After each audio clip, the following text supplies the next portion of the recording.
ഇന്ന് രാവിലെ തന്നെ അടുക്കളയിലേക്ക് കയറിയത് ഒരു ബിരിയാണി ഉണ്ടാക്കിയാലോ വിചാരിച്ചിട്ടാണ്. അതും കുക്കറിൽ ഒരു തട്ടിക്കൂട്ട് ചിക്കൻ ബിരിയാണി. ഞാനുണ്ടാക്കി ഈ ചാനലിൽ പോസ്റ്റ് ചെയ്യുന്ന ആദ്യത്തെ ബിരിയാണി ഇതായിരിക്കും. പക്ഷെ ഞാൻ ആദ്യമായിട്ട് ഉണ്ടാക്കുന്ന ബിരിയാണി ഇതല്ല. ശരിക്കും ഏട്ടൻ്റെ അമ്മ ബീഫ്, ചിക്കൻ, മുട്ട ഇതൊന്നും കഴിക്കാറില്ല. പിന്നെ ഇതൊന്നും വെച്ചിട്ടല്ലെങ്കിൽ പിന്നെ എന്ത് വെച്ചിട്ട് ഞാൻ ബിരിയാണി ഉണ്ടാക്കും? അങ്ങനെ നോൺ വെജ് തന്നെ പിടിക്കണമെന്ന് ഓർത്ത് ഞാൻ ചെമ്മീൻ വെച്ചിട്ട് ബിരിയാണി ഉണ്ടാക്കി. അതും ആദ്യമായിട്ടെന്ന് പറഞ്ഞാൽ ജീവിതത്തിൽ ആദ്യമായിട്ട്. പക്ഷെ എന്ത് ചെയ്യാൻ, അടപടലെ മൊത്തത്തിൽ പാളിന്ന് തന്നെ. ശനിദശ, രാഹുർദശ, ചന്ദ്രദശ, കുറെ ദശകളുണ്ടല്ലോ. അതേപോലെ എന്റെ ജാതകത്തിൽ എന്തോ ഉപ്പ് ദശ ഉള്ളതുപോലെയാണ്. ഞാൻ എന്തുണ്ടാക്കിയെന്ന് പറഞ്ഞാലും അതിനകത്ത് ഉപ്പുണ്ടാവില്ല. അതെന്താ അങ്ങനെ?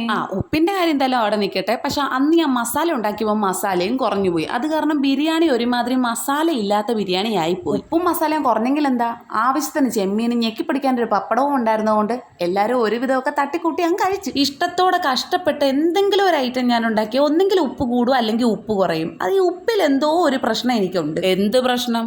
അളവിനും പാവത്തിനും നോക്കിയിട്ട് കഴിഞ്ഞാൽ അതൊക്കെ അങ്ങ് ശരിയായിക്കോളും. എൻ്റെ അമ്മ ഇങ്ങനെയാ പറയാറുള്ളത്. പക്ഷെ ചിലർക്ക് ശരിയാവും, ചിലർക്ക് ശരിയാവത്തില്ല. എനിക്ക് ശരിയാകത്തേ.